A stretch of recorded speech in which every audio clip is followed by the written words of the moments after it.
पारशिवनी तालुक्यातल्या टेकाडी सीमेवर गव्हाच्या पिकाला आग लागली। या आगीत सुमारे 65 ते 75 एकरांवरील उभं पीक जळून खाक झाल्यानं शेतकऱ्यांचं मोठं नुकसान झालंय।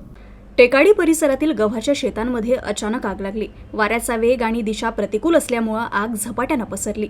माहिती मिळताच कन्हान पोलिसांसह कन्हान, कांद्री आणि कामठी येथील अग्निशमन दलाचं पथक घटनास्थळी दाखल झालं। मात्र तोपर्यंत मोठ्या प्रमाणावर पिकांचं नुकसान झालं होतं।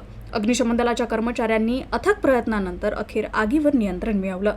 अनेक शेतकऱ्यांचं मोठं आर्थिक नुकसान झालं असून काहींवर उपासमारीची वेळ येण्याची शक्यता निर्माण झाली आहे। पीडित शेतकऱ्यांनी शासन व प्रशासनाकडे तातडीनं आर्थिक मदतीची मागणी केली आहे। माझ्या शेतामध्ये अचानक आग लागली, तर कशाने लागली ती काही माहीत नाही, पण पूर्ण आमचं 13 एकर वावर होतं आणि आजूबाजूचं पूर्ण 50-60 एकर वावर आमचं पूर्ण जळून भस्म झालं।